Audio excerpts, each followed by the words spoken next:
بسم اللہ الرحمن الرحیم۔ السلام علیکم ورحمۃ اللہ وبرکاتہ۔ عابد راجہ چینل کی طرف سے آج میں اپنے دوستوں کو رمضان کے 30 دن کا ایک بہت ہی پیارا وظیفہ پڑھنا سکھاؤں گا۔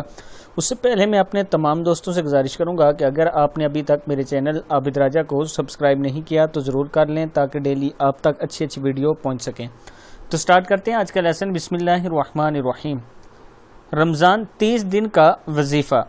زندگی بھر کے مسائل حل ہوں گے اگر آپ یہ دعا کثرت سے پورا دن پڑھیں گے۔ چاہے مسئلہ کوئی بھی ہو، پورا دن آپ نے جو دعا میں آپ کو بتا رہا ہوں یہ کثرت سے پڑھنی ہے۔ اللہم اغفر لی ولوالدی وللمؤمنین والمؤمنات والمسلمین والمسلمات احیاء والاموات۔ پھر سن لیں، اللہم اغفر لی ولوالدی وللمؤمنین والمؤمنات والمسلمین والمسلمات احیاء والاموات۔ صدق اللہ العظیم۔ اس دعا کو آپ نے کثرت سے پڑھنا ہے، چاہے مسئلہ کوئی بھی ہو، انشاءاللہ وہ حل ہوگا۔ اس ویڈیو کو آپ نے آگے ضرور شیئر کرنا ہے۔ السلام